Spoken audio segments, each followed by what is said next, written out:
आदाब नाजरीन, डीडी उर्दू के ख़ास प्रोग्राम हेलो डॉक्टर में मैं आदित्य कुमार और मैं रतिका मेहरा आप सभी का इस्तकबाल करते हैं। हेलो डॉक्टर में हम आपको बताते हैं आपकी सेहतमंद ज़िंदगी का राज, ताकि आप बदल सकें अपने जीने का अंदाज़। नाजरीन, इस भागती दौड़ती ज़िंदगी में हम कहीं ना कहीं अपनी सेहत को नज़रअंदाज करते रहते हैं। हमें भूल जाते हैं कि ये हमारा जिस्म है, कोई मशीनरी नहीं है जिसे हम दिन रात चलाते रहते हैं और जिससे कि हमारी सेहत को नुकसान हो सकता है।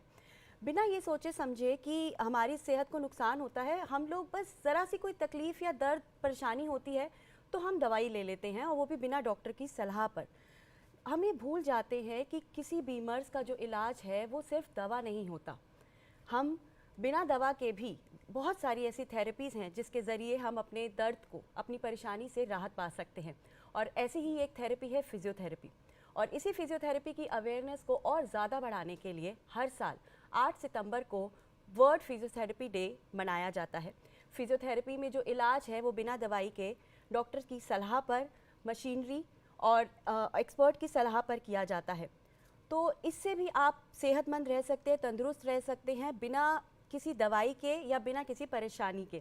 तो नाज़रीन, अगर आप भी फिज़ियोथेरेपी पर किसी तरह की कोई जानकारी चाहते हैं, या फिर कोई ऐसा इलाज है या कोई ऐसी बीमारी है जिसमें आप फिज़ियोथेरेपी की मदद चाहते हैं, तो आज की ये पेशकश आपके लिए बेहद ख़ास है। आप अपने सवालात हमारे माहिरीन से पूछ सकते हैं। उसके लिए आपको स्क्रीन पर दिए जा रहे टोल फ्री नंबर पर कॉल करना होगा और अपने सवालात पूछने होंगे। लेकिन पहले देखते हैं ये खास रिपोर्ट।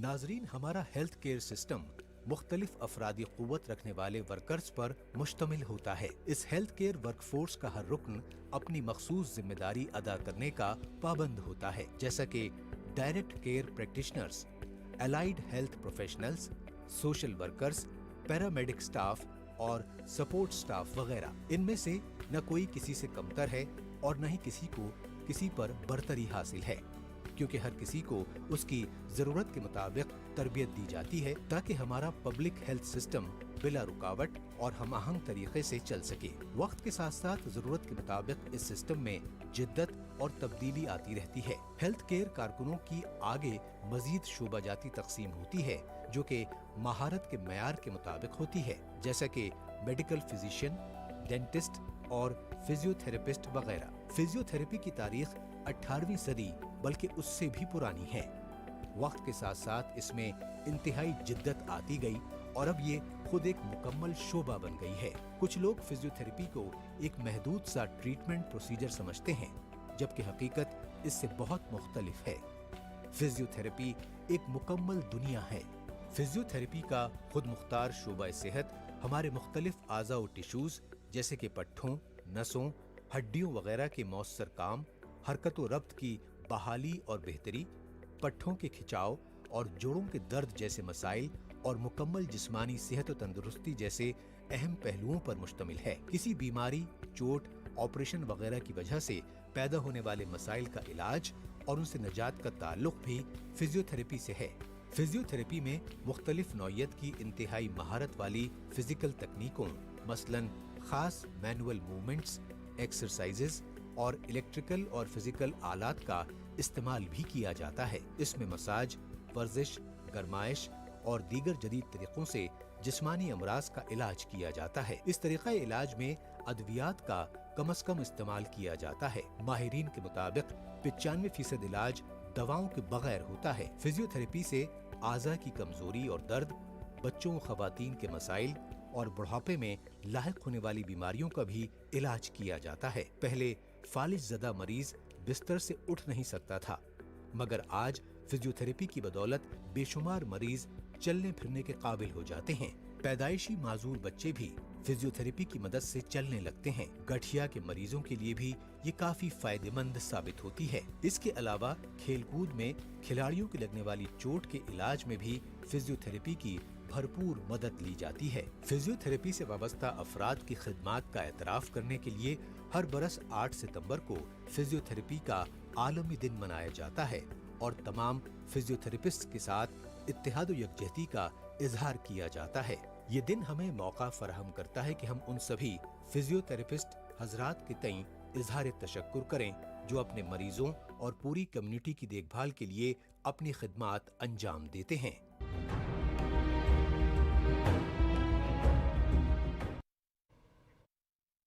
आज हम सेलिब्रेट कर रहे हैं वर्ल्ड फिजियोथेरेपी डे, जिसमें हमारे माहिरीन आपको बताएंगे कि फिजियोथेरेपी की क्या अहमियत है, ऐसे कौन कौन से अमराज हैं जिसमें हम फिजियोथेरेपी की मदद ले सकते हैं और कौन कौन से उम्र के लोग इसका फ़ायदा उठा सकते हैं। और इन्हीं सभी मौज़ूआत पर आज गुफ्तगू करने के लिए हमारे साथ है कुछ खास मेहमान, तो आइए आपका उनसे तारुफ़ कराते हैं। बिल्कुल नाजरीन, आज का हमारे अपने एक्सपर्ट से आपका तारुफ करवाते हैं। मेरे साथ बैठे हुए हैं डॉक्टर AS मूर्ति, जो कि एम्स के ट्रॉमा सेंटर से सीनियर फिजियोथेरेपिस्ट के पद पे कार्यरत हैं। उनके बगल में बैठे हैं डॉक्टर सोहराब अहमद खान, जो कि जामिया हमदर्द में फिजियोथेरेपिस्ट के पद पे कार्यरत हैं। उनके बगल में बैठी हुई हैं डॉक्टर श्वेता शर्मा, जो कि राम मनोहर लोहिया हॉस्पिटल से सीनियर कंसल्टेंट हैं फिजियोथेरेपी डिपार्टमेंट में। उनके साथ हैं डॉक्टर राहुल शर्मा, जो कि न्यूरोलॉजी डिपार्टमेंट एम्स में फिजियोथेरेपिस्ट के पद पे कार्यरत हैं। आप सभी का बहुत बहुत इस्तकबाल है। आप सभी का इस्तकबाल है। तो सबसे पहले डॉक्टर मूर्ति, आपसे शुरुआत करते हैं। आज हम सभी जानते हैं कि हम सभी वर्ल्ड फिजियोथेरेपी डे सेलिब्रेट कर रहे हैं और काफ़ी हद तक अभी फिजियोथेरेपी लोग समझते हैं और इसका जो थीम है इस बारी का वो है ऑस्टियोआर्थराइटिस। लेकिन अगर हम जानें तो फिजियोथेरेपी जो है इससे कोई ज़्यादा वास्ट सब्जेक्ट है इस वक्त। तो सबसे पहले जो लोग अभी भी अवेयर नहीं है फिजियोथेरेपी के बारे में, मैं चाहूँगी कि आप हम सभी को उसके बारे में बताएं कि क्या है ये फिजियोथेरेपी डे और आज के दिन की अहमियत क्या है। बहुत बहुत धन्यवाद मैम।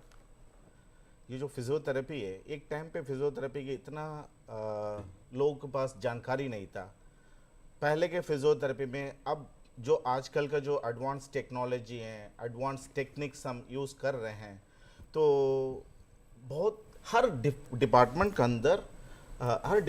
अंदर हम लाइक फॉर एग्जांपल फिजियोथेरेपी अगर देखा जाए औरतों में भी आ जाते हैं, न्यूरो सर्जरी वाला केस में भी देखते हैं, कार्डियोथोरेसिक में भी करते हैं, पीडियाट्रिक, जीरियाट्रिक्स एंड ट्रॉमा केस में, बर्न्स एंड प्लास्टिक, हर जगह फिजियोथेरेपी का अभी इन्वॉल्वमेंट ज़्यादा हो गया। एंड इनफैक्ट फिजियोथेरेपी जिस हिसाब से आप बता रहे हैं, कुछ ऐसी चीज़ है, गोल मतलब दवा के पीछे पड़ने की ज़रूरत नहीं है, सर्जरी करने की ज़रूरत नहीं है। Without surgery, without medication, physiotherapy से काफ़ी कंडीशन हम हैंडल करते हैं। बिल्कुल। इसी तरह चाहे वो कोई भी कंडीशन है, चाहे वो ऑर्थो रिलेटेड है, जैसे बैक पेन है, नी पेन है, चाहे वो इवन जो हार्ट रिलेटेड है, आप प्रॉपर आप अपने को टाइम देंगे, 1 घंटा अगर रोज़ एक्सरसाइज करेंगे, समस्या हम दूर कर सकते हैं। दवा के पीछे जाने की ज़रूरत नहीं, क्योंकि दवा की वजह से काफ़ी कॉम्प्लिकेशंस आ जाती है, उससे हम बिल्कुल डॉक्टर मूर्ति, आप यही कहना चाह रहे हैं कि अगर कोई भी हिस्सा जो हमारे बॉडी का ऑर्गन है वो फिजियोथेरेपी के थ्रू हम उसको एक सेहतमंद बना सकते हैं और बेवजह दवाएं लेने की ज़रूरत नहीं है। तो अभी हम डॉक्टर सोहराब की तरफ का रुख करेंगे। डॉक्टर सोहराब, आप जामिया हमदर्द से हैं और आप सीनियर फिजियोथेरेपिस्ट के पद पे कार्यरत हैं। आप हमें ऑर्थोपेडिक आपकी स्पेशलिटी है बताया, तो ऑर्थोपेडिक के फील्ड में ये मस्कुलोस्केलेटल जो एरिया है उसमें किस तरह की दिक्कतें आपके सामने आती हैं और उसको आप किस तरह दूर करते हैं? जी थैंक यू। अभी आप देखेंगे तो आजकल पिछले 20 सालों में जो ये आर्थराइटिस है ना, बहुत कॉमन, जो हमारा आपकी थीम है ऑस्टियोआर्थराइटिस, तो इसके केसेस बहुत ज़्यादा बढ़ गए हैं।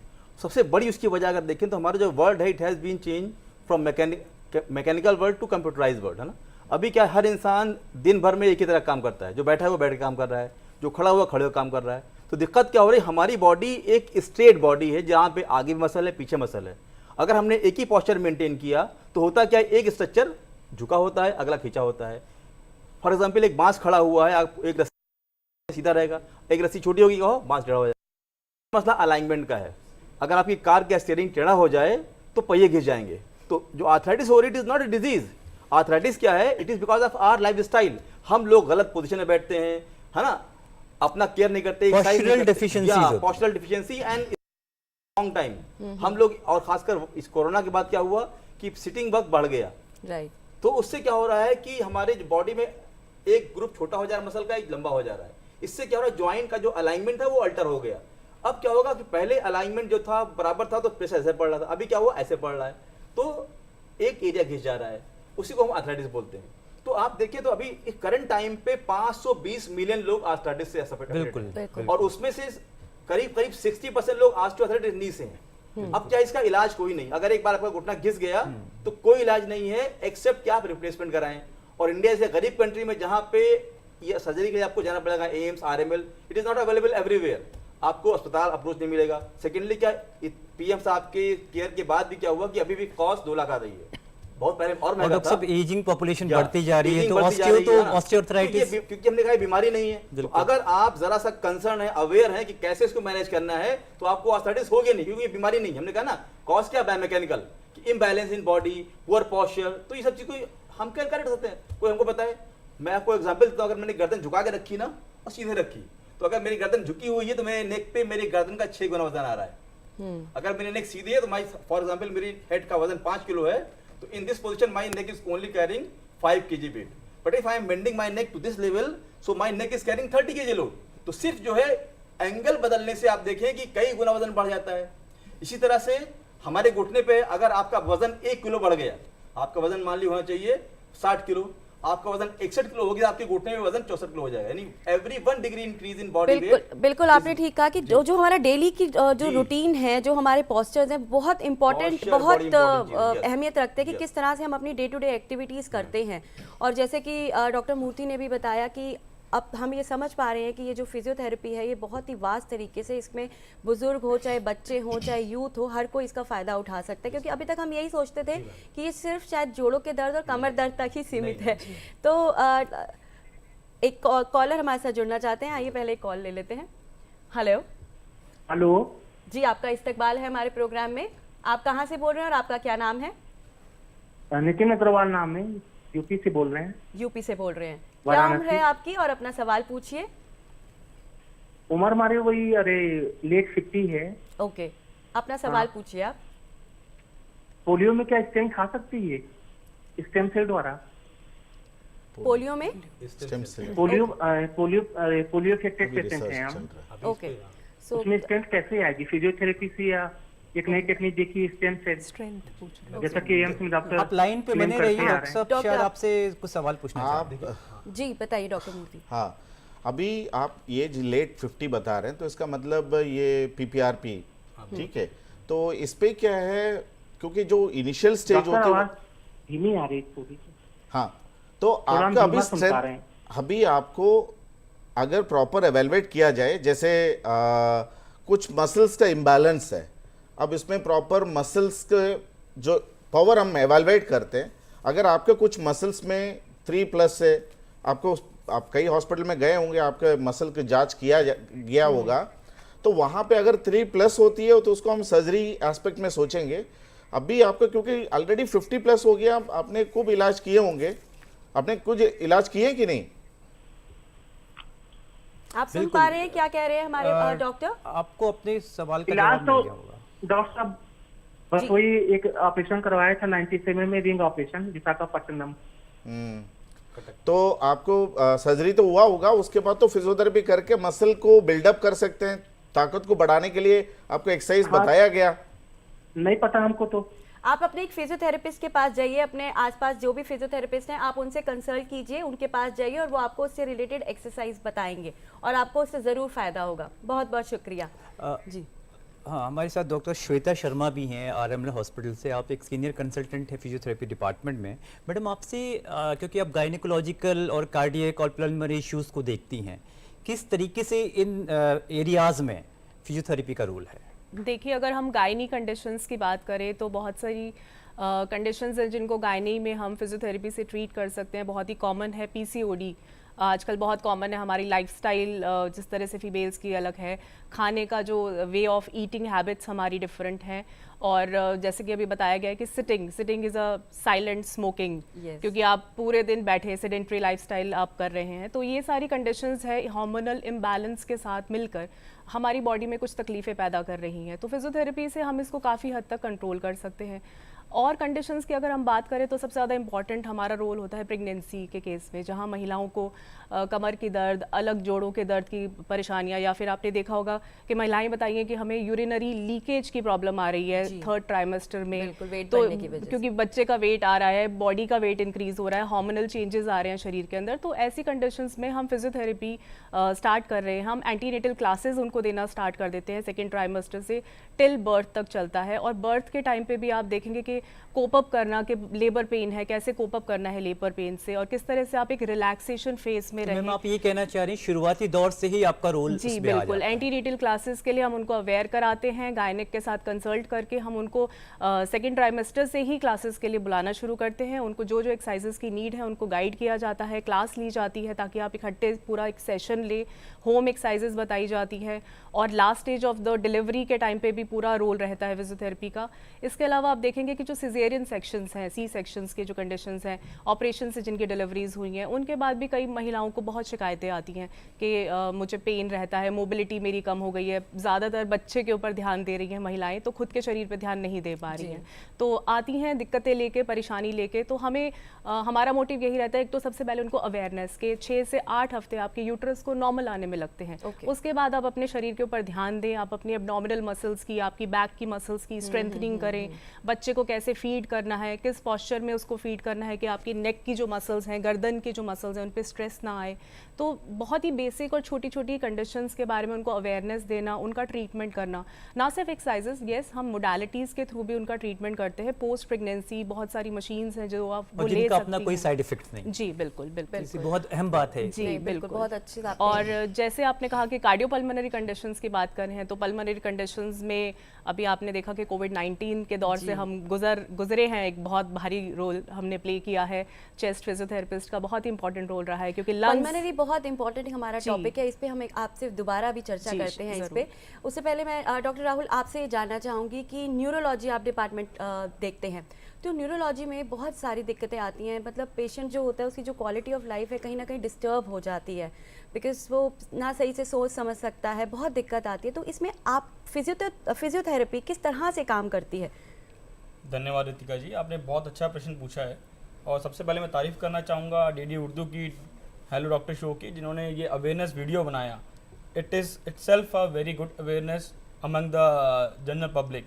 अगर हम इस वीडियो को भी दिखाएंगे तो बहुत लोग समझेंगे कि एक्चुअली में फिजियोथेरेपी क्या है। जी।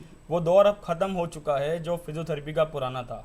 अब इतना एडवांसमेंट आ चुका है कि हम हर फील्ड में फिजियोथेरेपिस्ट है, चाहे वो न्यूरो हो, कार्डियो हो, ऑर्थो हो, चाहे मस्कुलस्केलेटन हो। राइट। तो जो न्यूरो की बात आती है तो सबसे बड़ी बीमारी जो न्यूरो की जो मेजर कॉज ऑफ डेथ आजकल चल रहा है, दैट इज़ द स्ट्रोक, लकवा। अगर पेशेंट को लकवा हो जाता है तो उसके बाद सिर्फ और सिर्फ फिजियोथेरेपिस्ट का रोल है, अनलेस एंड अनटिल कि उसको दोबारा लकवा ना हो। द थिंग इज़ कि अगर लकवा हो गया, उसको हमने सेटल कर लिया, न्यूरोलॉजिस्ट ने आपको दवाइयाँ दे दी, आप उसको फॉलो कर रहे हैं, बट जो हिस्सा आपका ख़राब हो गया उसकी वजह से जो हमारा एक अंग जो नहीं चल रहा है, जो हमारा एक लिम्ब नहीं चल रहा है, हाथ है, पैर है, तो उसको चलाने का काम सिर्फ और सिर्फ फिजियोथेरेपिस्ट का है। और this will start from the day first. अगर पेशेंट हमारे पास लकवा होने के बाद एडमिट हुआ है और उसका पहले दिन से ही हम फिजियोथेरेपी शुरू कर देते हैं तो रिकवरी के चांसेस 100% बढ़ जाते हैं। बिल्कुल, रे ऑफ होप तो है ही इसमें। इस पे एक ऐड करना जी, चाह रहा हूँ। 20 days you can good full recovery. बिल्कुल इस बिल्कुल पे डॉक्टर एक ऐड करना चाह रहा हूँ डॉक्टर साहब। इस बीच डॉक्टर हमारे साथ साहब, एक कॉलर भी है, इसके बाद हम आपसे जुड़ना चाहेंगे। आपका बहुत बहुत इस्तकबाल हमारे प्रोग्राम में, अपना सवाल पूछिए। Hello hello. आप हमें सुन पा रहे हैं? हेलो। हाँ जी, आप हमें सुन पा रहे हैं?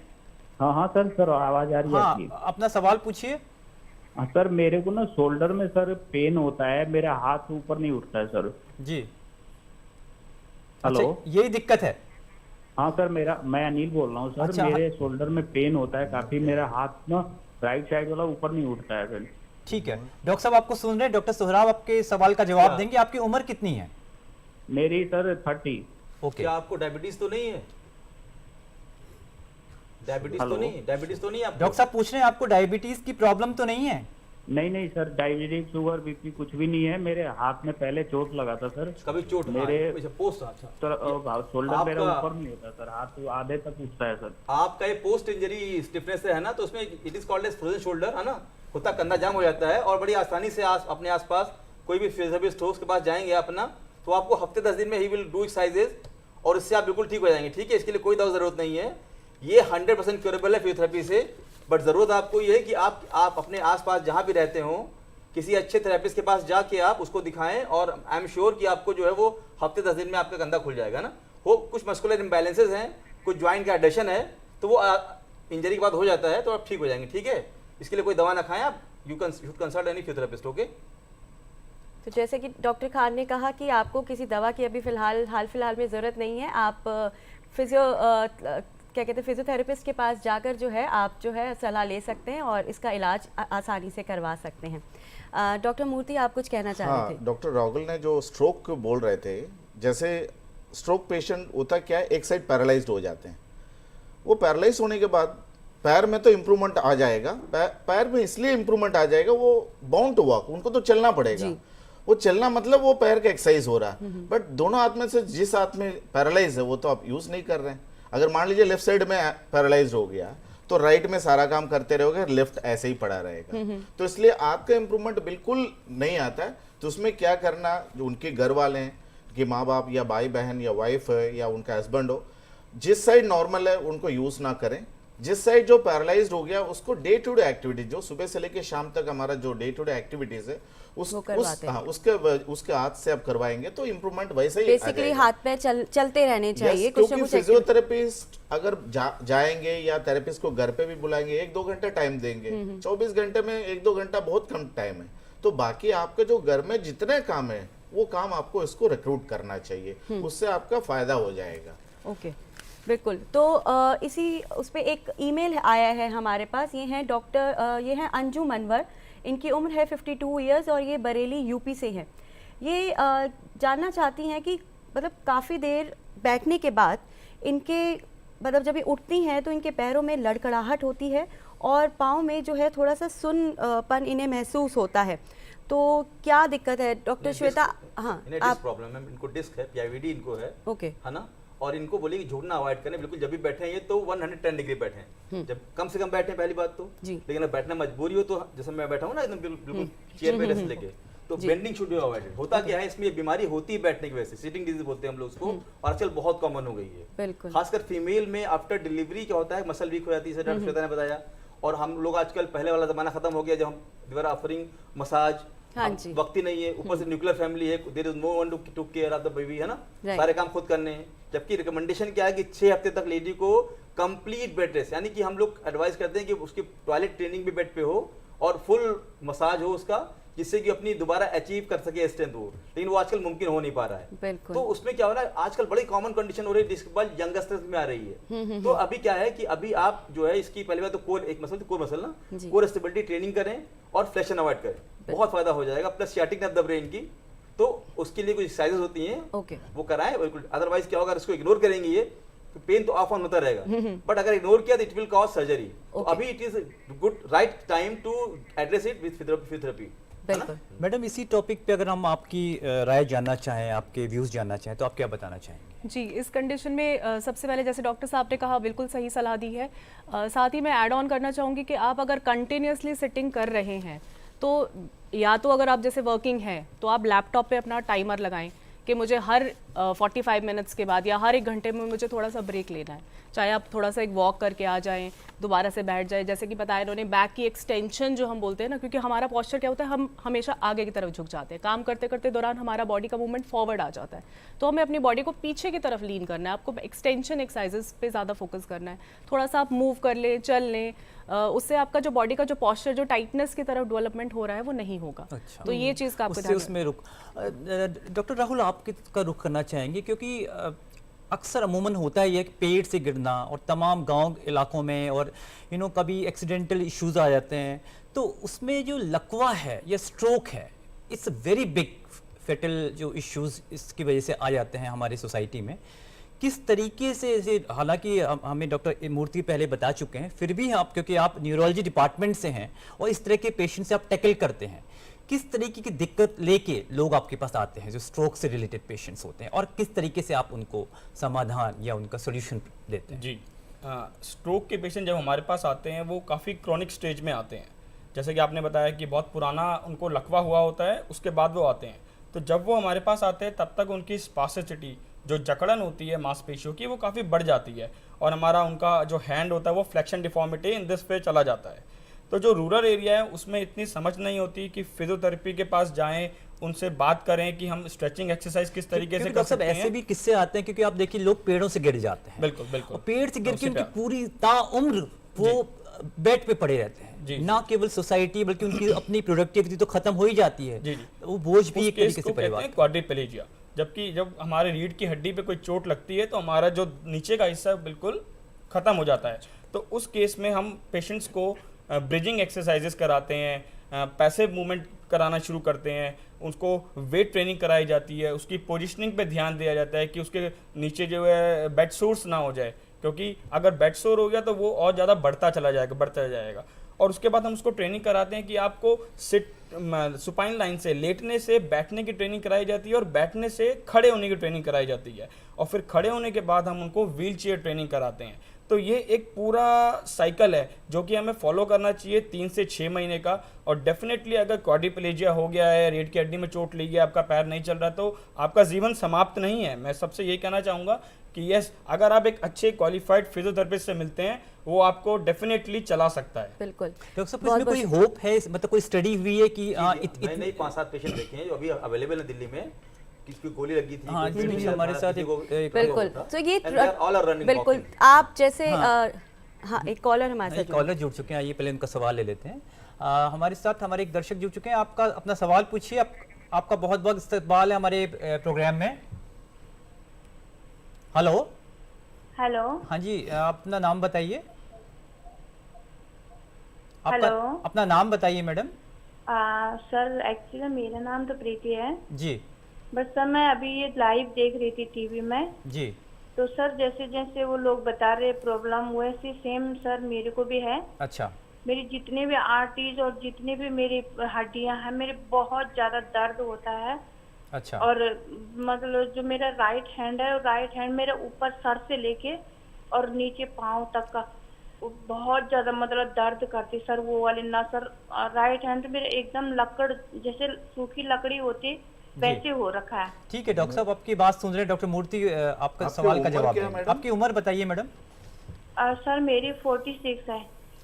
देखिए, जिस हिसाब से जो आपका कंप्लेंट है, एक तो ऑस्टियोपोरोसिस, जिस हिसाब से जो हड्डी कमजोर हो जाती है, इसके ना प्रॉपर एवेल्युएशन करना जरूरी है। आपके आसपास कहीं हॉस्पिटल में डॉक्टर ऑर्थोपेडिशियन से मिल सकते हैं, पहले खून की जांच करना पड़ेगा, क्योंकि आजकल ना विटामिन डी डेफिशिएंसी है, कैल्शियम डेफिशिएंसी है। तो ये सारा देखिए, हर डिपार्टमेंट की एक लिमिटेशन होती है। हम फिजियोथेरेपिस्ट ये नहीं हम सारे हैंडल करेंगे। कुछ ऐसे चीज़ आपको एक बेसिक प्रॉब्लम को फाइंड आउट करना। अब आपको ऑस्टियोपोरोसिस क्या है? हड्डी की जो हड्डी इतना मजबूत नहीं रहता, वो कई कारण हो सकता है। विटामिन डी डेफिशिएंसी, वो भी कई कारण हो सकता है। आप इसको पहले इलाज करिए। इसको क्या दवा, प्रॉपर ऑर्थोपेडिशियन से जाइए, वो दवा देंगे, वो दवा खाइए। उसके साथ साथ आप फिजियोथेरेपी करिए। वहाँ आपके जहाँ पे भी रहते हैं, आजकल तो फिजियोथेरेपिस्ट हर जगह आपको मौजूद हैं, बट वही है, उनके पास आप जाइए, वो प्रॉपर ट्रीटमेंट मिल जाएगा। बिफोर आपके जो फिजियोथेरेपी, आपके बॉडी के अंदर जो कमी है, तो मेटाबॉलिक प्रॉब्लम है या कुछ और समस्या, उसको फाइंड आउट करना। उसको आप प्रॉपर आप ऑर्थोपेडिशियन के पास जाइए, आप अपना खून की जांच वगैरह करके दवा खाइए, फिर उसके बाद फिजियोथेरेपी स्टार्ट करिएगा। थैंक यू डॉक्टर मूर्ति। यहीं पर मैं आपसे एक सवाल लेना चाहूँगी। आप ट्रॉमा सेंटर हैंडल करते हैं फिजियोथेरेपी एम्स में। तो ट्रॉमा सेंटर की अगर हम बात करें तो बहुत सारे ऐसे पेशेंट्स आते होंगे जिनका एक्सीडेंट हो गया, या जैसे अभी हम डॉक्टर राहुल से बात कर रहे थे कि ऊंचाई से गिर जाना, गन शॉट हो जाना या बर्निंग हो जाना। तो इस तरह के जब पेशेंट्स आपके पास आते हैं तो क्या ट्रीटमेंट आप फिजियोथेरेपी के जरिए उन्हें देते हैं? Actually is proud to be a trauma physiotherapist, क्योंकि हम लोग ना नॉट ओनली न्यूरो सर्जरी, हम लोग मल्टी एस्पेक्ट में काम करते हैं। जैसे डॉक्टर राहुल बता रहे थे, जो पेड़ से गिरने से जो रीढ़ की हड्डी टूट जाती है, वो जहाँ गर्दन पे टूट जाती है, वो चारों हाथ पैर जो है खत्म हो जाती है। अगर कमर में टूट जाते हैं पैर की प्रॉब्लम हो जाती है, या रोड ट्रैफिक एक्सीडेंट आप हेड इंजरी हो जाती है, या फिर चेस्ट इंजरी हो जाती है, लड़ाई होती है, gunshot injury, trauma, chest abdomen, इस सब का कंडीशन का डिफरेंट तरीके फिजियोथेरेपी होती है। फॉर एग्जांपल न्यूरो कंडीशन का हम बात कर रहे हैं, हेड इंजरी हो गया। अब हेड इंजरी में कई कैटेगरीज होती है, उसमें जीसीएस स्केल देखते हैं।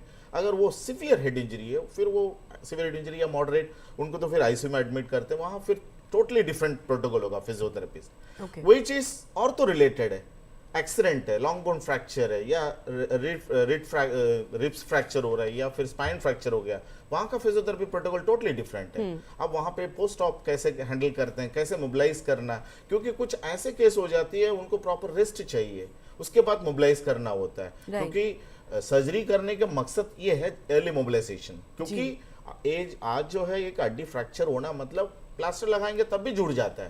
ऑपरेट इसलिए करना पड़ रहा है अर्ली मोबिलाइजेशन। अर्ली मोबिलाइजेशन में जो पोस्ट ऑपरेटिव कॉम्प्लिकेशंस है, जैसे स्टिफनेस हो गया, कंट्रैक्चर हो गया, डिफॉर्मिटी हो गया, वो सब हम अवॉइड करते हैं।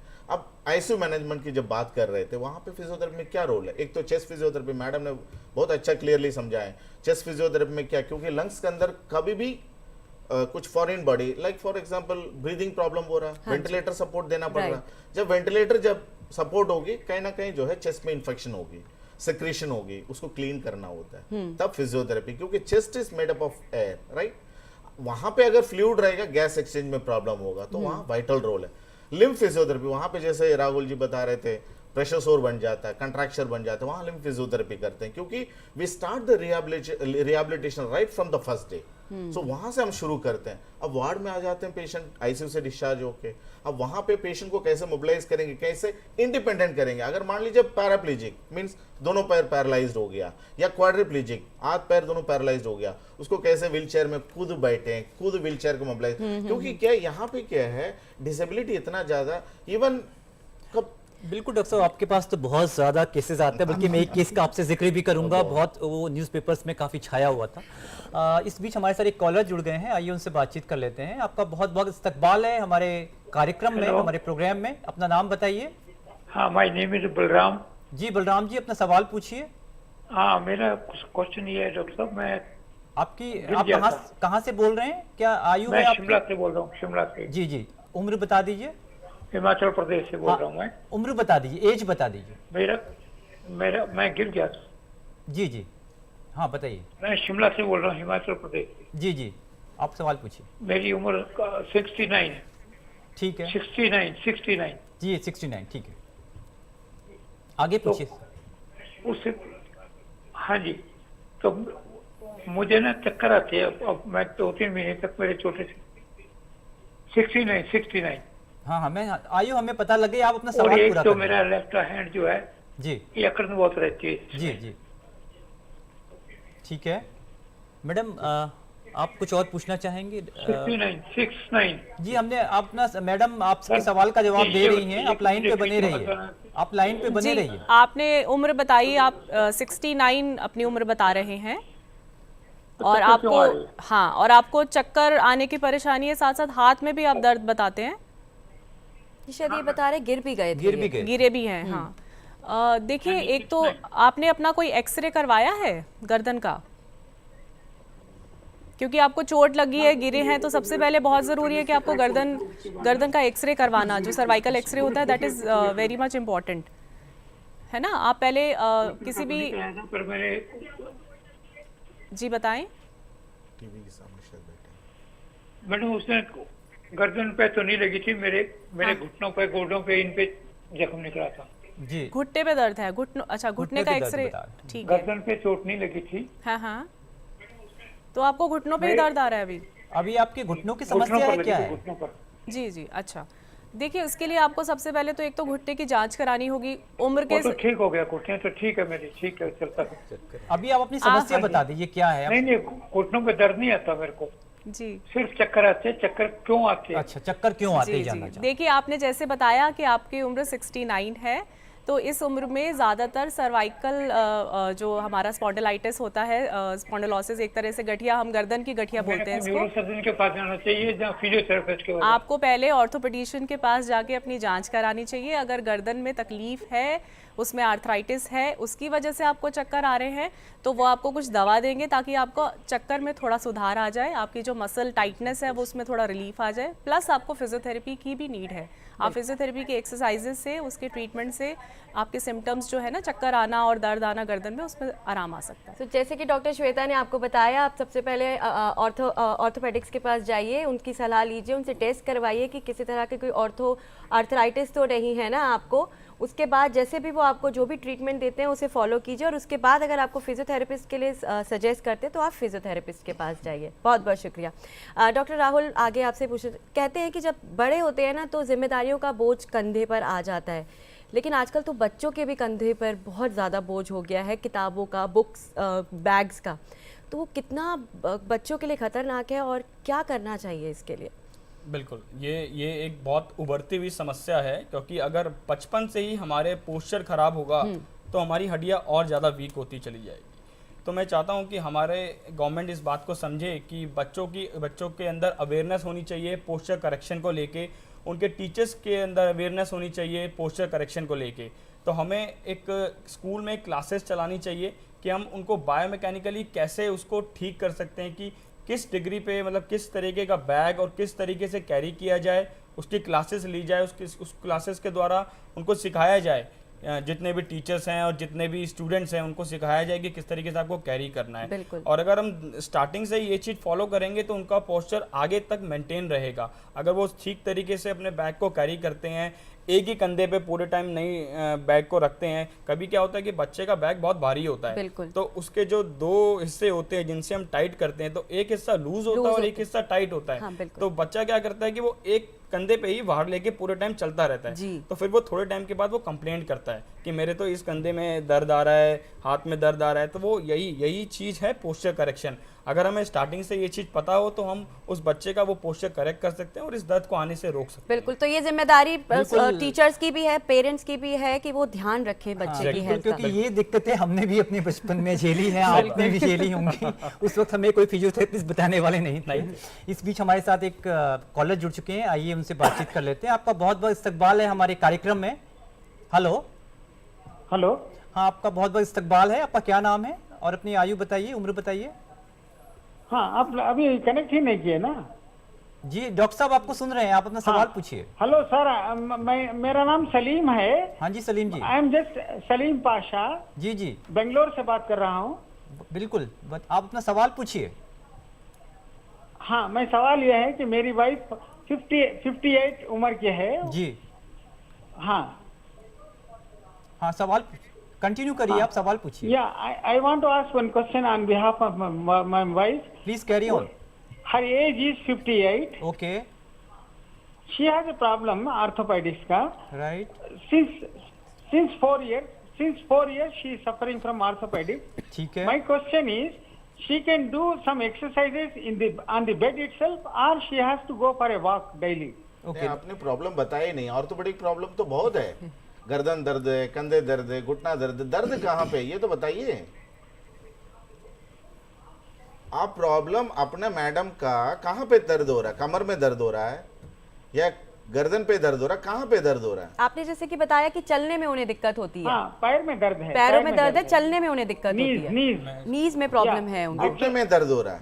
नो, नॉट कमर, इट इज घुटने में, नीज में प्रॉब्लम है ना, घुटने में दर्द है, नीज में दिक्कत है। ठीक है डॉक्टर साहब। वैसे ऑस्टियोआर्थराइटिस की ही बात हो रहा था। जी, हम आपको सुन पा रहे हैं। आपको आपका हेलो जी बताइए। नीज समझ गए डॉक्टर साहब, समझ। तो घुटने में दर्द, जो ऑस्टियोआर्थराइटिस का जो स्टैंडर्ड प्रोटोकॉल है, एक तो आपने एक्सरे देखा होगा, कराया होगा, उस पे जॉइंट स्पेस देखते हैं। अगर आपको मसल वीकनेस है तो फिर वहाँ पे आसपास आप एक फिजियोथेरेपिस्ट क्लिनिक पे जाइए, वहाँ पे एक्सरसाइज समझ लीजिए, थाई मसल्स को मजबूत करिए।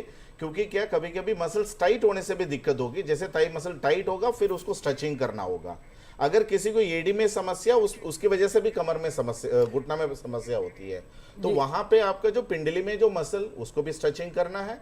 थाई मसल उसको भी स्ट्रेचिंग करना, अगर कमजोर उसको मजबूत करना, तो एक फिजियोथेरेपिस्ट पास जाइए। डॉक्टर साहब इनका एक सवाल ये भी था जहाँ तक मैं सुन पाया है कि क्या हम बेड पे ही लेटे लेटे एक्सरसाइजेस कर सकते हैं या इसके लिए कुछ चलना फिरने की जरूरत पड़े? नहीं, बेड में भी कुछ एक्सरसाइज होती है, आप खड़े होकर भी कुछ एक्सरसाइज होती है। वही इसलिए मैं बार बार बोल रहा हूँ, आप कोई क्वालिफाइड फिजियोथेरेपिस्ट के पास जाइए, वो आपको पूरी एक्सरसाइज पूरी पहले एवेलुएट करेंगे, आपको क्या वाकई कारण क्या है, दर्द का कारण क्या है, फिर कारण को इलाज करेंगे, दर्द दूर हो जाएगी। बिल्कुल। तो फिर आप बहुत बहुत शुक्रिया डॉक्टर साहब। आप इसी पे ही एक सवाल उठता है कि अब जैसे एज बढ़ती जाती है और कहा जाता है कि वॉकिंग जो होती है is very good for health, तो सब अमूमन कहते हैं कि और कोई एक्सरसाइज आप नहीं कर पा रहे हैं तो आप एक वॉक करिए, वॉकिंग करिए सुबह उठ के आधा घंटा पौना घंटा जितनी भी देर। लेकिन फिर ये देखा जाता है कि कुछ वक्त के बाद पैरों में दर्द स्टार्ट होने लग जाती है। Walking is very good for the health, लेकिन मैं होता क्या ना, ये एक जनरल वो बन गया सोसाइटी में कि आपको खाली वॉक करना है। मैम अभी क्या हो गया कि हमारी लाइफस्टाइल बिल्कुल बदल गई है। हम 18 घंटे बैठे होते हैं ना, तो खाली वॉकिंग का काफी नहीं है। Nowadays we need more flexibility, body में मुलायमत चाहिए, क्योंकि हम आजकल ट्रेवल करते हैं हाई स्पीड कारों से, है ना, तो बॉडी को टूटने के रिस्क ज्यादा होते हैं अगर बॉडी फ्लेक्सिबल नहीं है। तो walking should be one of the part of the exercise, it is not a complete exercise. लोग सोचते हैं वॉकिंग कर लो, एक्सरसाइज। यहीं पे एक बहुत अहम सवाल जोड़ना चाह रहा हूँ। जी बताएं। जैसे जैसे एज होती है, क्योंकि ऑस्टियोपोरोसिस एक ऐसी समस्या से फिजियोथेरेपिस्ट का बहुत इंपॉर्टेंट रोल है। मैंने देखा है अक्सर उनके कूल्हे हैं या फीमर की जो जांघों की हड्डियां हैं उनमें भी ऑस्टियोपोरोसिस आ जाता है। क्या फिजियोथेरेपी के माध्यम से, क्या इसके थ्रू भी ऑस्टियोपोरोसिस की जो प्रॉब्लम है वो दूर की जा सकती है आने वाली जिंदगी? बस वी कैन हेल्प। होता क्या है, देखिए ऑस्टियोपोरोसिस क्या होती है, हड्डियों में कैल्शियम का कम होना, है ना। अब हड्डियों में कैल्शियम को डिपॉजिट करने की जो मिस्त्री है वो विटामिन डी है। विटामिन डी किसी गिजा में नहीं है, सिर्फ और सिर्फ कहाँ पे, धूप में। अब दिक्कत क्या होती है, हम लोग कार में बैठे हुए हैं, धूप में क्रीम लगा लिया। जरूरत क्या है, हर इंसान को अपनी बॉडी का 40% हिस्सा, अगर आपको 1 डे की विटामिन डी चाहिए तो आपकी बॉडी का 40% हिस्सा खुला हो और डायरेक्ट सन के कॉन्टैक्ट में है। अभी क्या है, हम सोचते हैं हमने दवा खा ली, हम विटामिन डी ले रहे हैं, हम दैट इज ओनली इंजेक्शन। आपने खाली खाया, खाना एक चीज है, उसके बाद हजम होगा, फिर एब्जॉर्ब होगा, फिर मेटाबोलाइज होगा। हम सोचते हैं हमने ये खा लिया मेरा काम हो गया, that is not enough.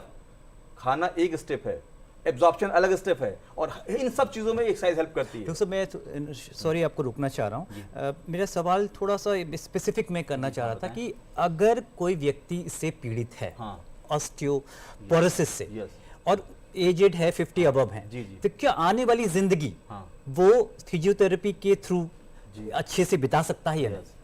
Exercise has prove कि अगर आप एक्सरसाइज करते हैं, वेट ट्रेनिंग करते हैं, तो आपकी बोन की कैल्शियम डिपोजिशन बढ़ेगी, है ना, बोन की ऑस्टियोपोरोसिस कम होगी। ये ऑस्टियोपोरोसिस होने से प्रिवेंट भी करती है, अगर हो गई तो आपकी ठीक भी करती है एक्सरसाइज, है ना। आप सप्लीमेंट लेते रहें, साथ में एक्सरसाइज करें, तो जो सप्लीमेंट आप लेंगे वो इफेक्टिवली लगेगा। अगर आप खाली खाते रहेंगे, एक्सरसाइज नहीं करेंगे, तो आपको जो आपने खाया वो निकल जाएगा, सीट हो जाएगा, आपकी बोन में डिपॉजिट नहीं होगा। तो मेरा कहने का मतलब ये है कि एक्सरसाइज तो बहुत जरूरी है, साथ साथ में आपको मेडिसिन भी लेनी है, तो दोनों जब मिलते हैं तो आपको ज्यादा अच्छा। बिल्कुल, आप ये कहना चाह रहे हैं दोनों का कॉम्बिनेशन होना जरूरी है। अब हमारे कार्यक्रम का समय लगभग समाप्त हो चुका है। डॉक्टर सोराब, आपसे पूछना चाहेंगे क्या मैसेज हम हमारे व्यूअर्स को देना चाहिए? सबसे बड़ी चीज आजकल क्या है कि हमारा जो आजकल पॉस्चर हो रहा है, मोनोटोनस हो रहा है। हम सब लोग एक ही तरह काम करते हैं। आप अगर अपने आप को एनालाइज करें, आप देखेंगे पूरे हफ्ते में आपने 80% चीजें रिपीट करी, है ना। उससे क्या होता है कि बॉडी क्या है, हमारी मसल है, मसल की ना कोई ग़िज़ा है ना कोई दवा है। मसल को अगर आपको हेल्दी रखना है तो you have to only use it. जितना मसल इस्तेमाल करेंगे उतना मसल हेल्दी बनेगी, जितना छोड़ देंगे उतनी खराब हो जाएगी। यूज इट और लूज इट, या लूज इट। तो हमें मसल को इस्तेमाल करना, लेकिन एक ध्यान रखना है कि muscle use should be optimal. ऐसा नहीं हो कि एक मसल ओवर यूज हो रही है, एक मसल अंडर यूज हो रही है। ओके, तो हमें क्या करना है, हमें हर तरफ के मूवमेंट करने हैं। घर में कुछ ना कुछ ऐसी एक्टिविटी प्लान करनी जो हमारे रूटीन पार्ट नहीं है, कुछ हमें एक्स्ट्रा प्लान करना है जो हमारे प्रोफेशन से, ऑक्यूपेशन से। सेकंड इंपॉर्टेंट चीज हमने क्या आजकल देखा है कि लोग आजकल बड़ा जो हेल्थ कॉन्शियस जिम जाते हैं, जिम इज और they are only focus on front, कि आगे मसल बन जाए, उसके कंपैरिजन में पीछे मसल फोकस नहीं करते। अब मसल क्या है, बॉडी की रस्सियां जो हड्डियों को बांध के रखती हैं। अब क्या हुआ कि अगर आगे मसल स्ट्रांग हो गई, पीछे वाली अपने आप वीक हो गई। तो आजकल जो बच्चों में हमारे पास जो पेशेंट आ रहे हैं, 20 साल के बच्चे डिस्क बल्ज लेके, शोल्डर इंजरी लेके, उसकी सबसे बड़ी वजह क्या है, डिस्क प्रॉब्लम और जिम इंजरीज। हमारा काम है वो इंजीनियर एमएनसी में बैठे 20 घंटे काम करें लैपटॉप पे और ट्रेनिंग करें बॉडी की। तो होना क्या है कि हमें अपनी बॉडी को ट्रेन करना है एज पर माई जॉब, और उसकी सबसे अच्छा जो कंसल्टेंट है वो फिजियोथेरेपिस्ट है। You have to seek your physiotherapist कि हमारा जो ये जॉब है और हमें किस तरह की एक्सरसाइज करनी है, और एक्सरसाइज इज मैंडेटरी। WHO का रिकमेंडेशन है कि हर इंसान को एटलीस्ट 150 मिनट पर वीक एक्सरसाइज करनी है बहुत ना? बहुत शुक्रिया, बहुत बहुत शुक्रिया डॉक्टर सोहराब, आपने बिल्कुल ठीक कहा। डॉक्टर मूर्ति, मैं आपसे जानना चाहूँगी, अभी अब जैसे कि हमने बात की कि अभी तक हम देखते हैं कि हॉस्पिटल्स और क्लिनिक्स में ही ये जो फिजियोथेरेपी है या सेंटर्स जो होते हैं उन्हीं तक ही ये जो है सीमित हो गया है। आप क्या सजेस्ट करना चाहेंगे या क्या आप हमारे आवाम को बताना चाहेंगे कि क्या इसकी अवेयरनेस किस तरह से हम और बढ़ा सकते हैं? देखिए, आपने सही पूछा। फिजियोथेरेपिस्ट का सब लोग यही सोच के रखे हैं hospital clinic, apart from that जैसे एमएनसी कंपनीज है, क्योंकि वहाँ पे जैसे जिस हिसाब से सिटिंग जॉब है उनको फिजियोथेरेपी इन्वॉल्वमेंट करा सकते हैं। इवन स्कूल्स की बात कर रहे हैं, आजकल के बच्चे आप देखेंगे हर घर में जो है चप्पल जूता के साथ ही चलते हैं, कभी वो खाली पैर में वो ना ज़मीन पे चलते हैं ना पार्क में चलते हैं, क्योंकि इसी की वजह से आजकल सबको खासकर 50-60% बच्चों को आप देखेंगे फ्लैट फुट है। वो flat foot leads lot of issues, back pain, वही नी पेन है ना, इवन बैक पूरा स्टिफ। तो यहाँ पे स्कूल लेवल पे फिजियोथेरेपिस्ट पोस्ट करके वहाँ पे प्रॉपर फुट एवेल्युएशन करना चाहिए, because that is a root cause. अगर रूट कॉज आप वहाँ से फाइंड आउट करेंगे, बच्चे को वहाँ से हेल्दी कर सकते हैं। एंड आप देखेंगे स्कूल के साथ MNC company and even community based rehabilitation, आज हम शहर में सारे फैसिलिटीज हमको मिल रहा है।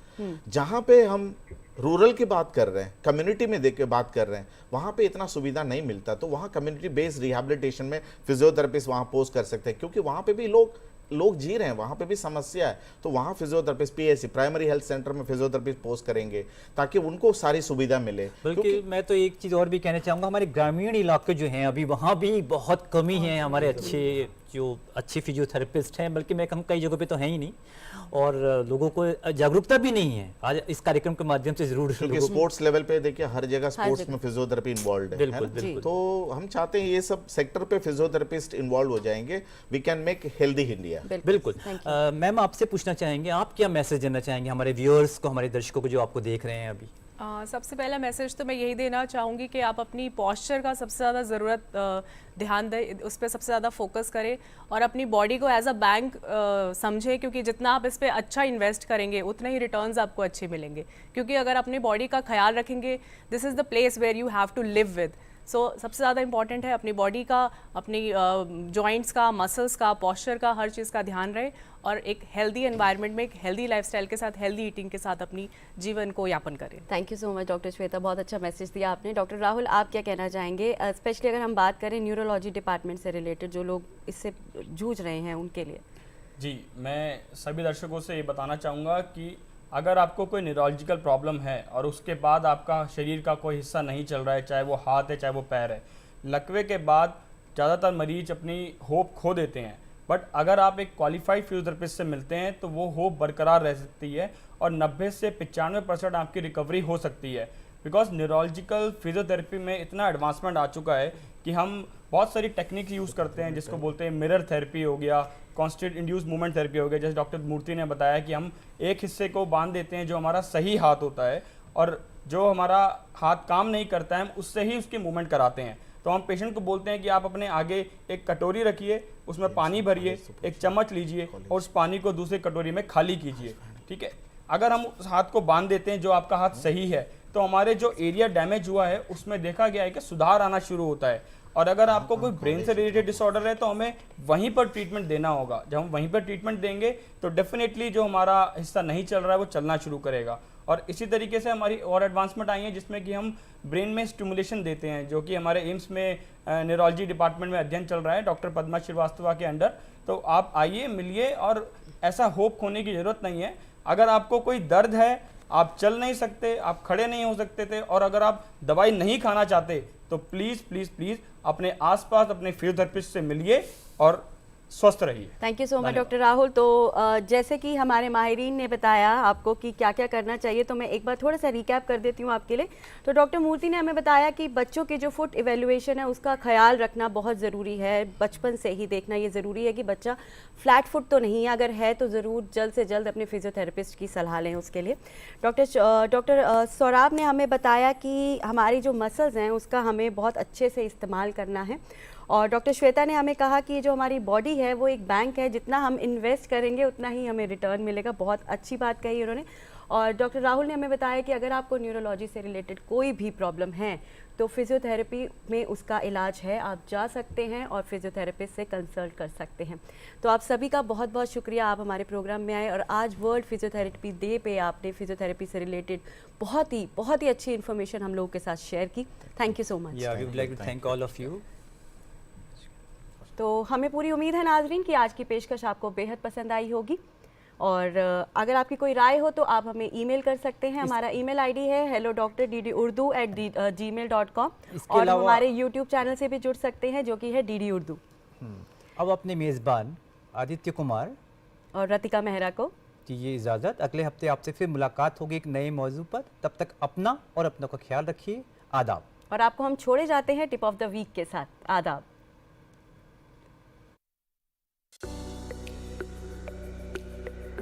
हमारे हेल्थ केयर सिस्टम में फिजियोथेरेपी एक अहम और सरगर्म शोबा है। वक्त के साथ साथ इस शोबे में जिद्दत और तब्दीली आती रही। इस तरीक़े इलाज में दवाओं का कम से कम इस्तेमाल किया जाता है। फिजियोथेरेपी में मसाज, वर्जिश, गरमाइश और दीगर जदीद तरीकों से जिस्मानी अमराज का इलाज किया जाता है। फिजियोथेरेपी ऑपरेशन, चोट और किसी बीमारी से होने वाले मसाइल में मददगार साबित होती है। ये आज़ा की कमजोरी और दर्द, बुढ़ापे के मसाइल और जोड़ों की तकलीफ में भी फायदा पहुंचाती है। खेलकूद में लगने वाली चोट के लिए भी फिजियोथेरेपी की मदद ली जाती है। हर बरस 8 सितंबर को फिजियोथेरेपी का आलमी दिन मनाया जाता है, जिसका मकसद इस शोबे से वाबस्ता अफराद की खिदमात का एतराफ करना है।